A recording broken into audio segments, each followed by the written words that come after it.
मैं आपको सबको नहीं कह रहा हूँ, लेकिन कुछ बच्चे अपने आप को बहुत ओवर स्मार्ट समझते हैं।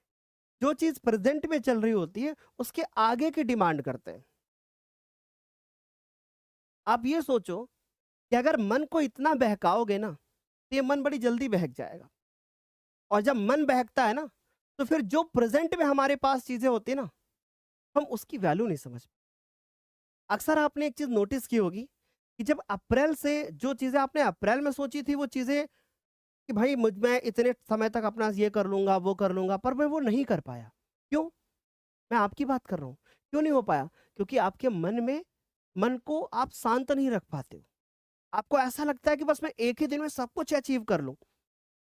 इस पूरे ब्रह्मांड का ऐसा कोई भी मुझे इंसान बता दो, इस पूरी दुनिया का, जिसने एक दिन में सफलता प्राप्त कर ली हो।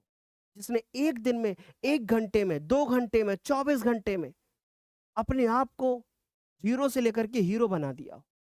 रातों-रात किस्मत नहीं पलटती, इस बात का हमेशा याद रखना।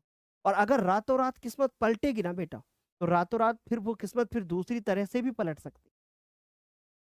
ठीक? इसलिए एक चीज़ का हमेशा ध्यान रखिएगा कि हम एक दिन में अपने आप को सफल नहीं कर सकते।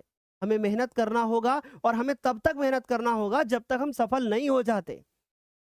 हम एक दिन में कुछ नहीं कर सकते बेटा, कुछ नहीं कर सकते। हम अगर आप ये सोचोगे एक दिन में आप टॉपर बन जाओ, नेवर, नेवर पॉसिबल। टॉपर वही बनेगा जो लगातार मेहनत कर रहा होगा। जो नहीं करेगा वो नहीं बनेगा। जो सोएगा वो खोएगा और जो पढ़ेगा वही पाएगा। ध्यान से सुन लो बच्चों। ठीक? बाकी बाकी मैं किसी को पेट से थोड़ी ना सिखा सकता हूँ। हमारे पास किसी प्रकार का कोई भी जड़ी-बूटी नहीं है कि हम उसको घोलें और अपने बच्चों को दे दें। वही बच्चा अच्छे से मेहनत करके आगे बढ़ पाएगा जो रेगुलर पढ़ाई करेगा। अब तुम्हारी इच्छा है कि तुम्हें अपना फ्यूचर बनाना है या फिर बर्बाद करना है। सब तुम्हारे ऊपर डिपेंड है। हमारी कोई गलती नहीं है इसमें। मैं तो पढ़ा रहा हूँ, मैं तो पढ़ाऊँगा ही। है ना? इसलिए बेटा अपने भविष्य को ध्यान में रखते हुए पढ़ाई कर लो। ये तुम्हारे लिए ज़्यादा ज़रूरी है। ठीक?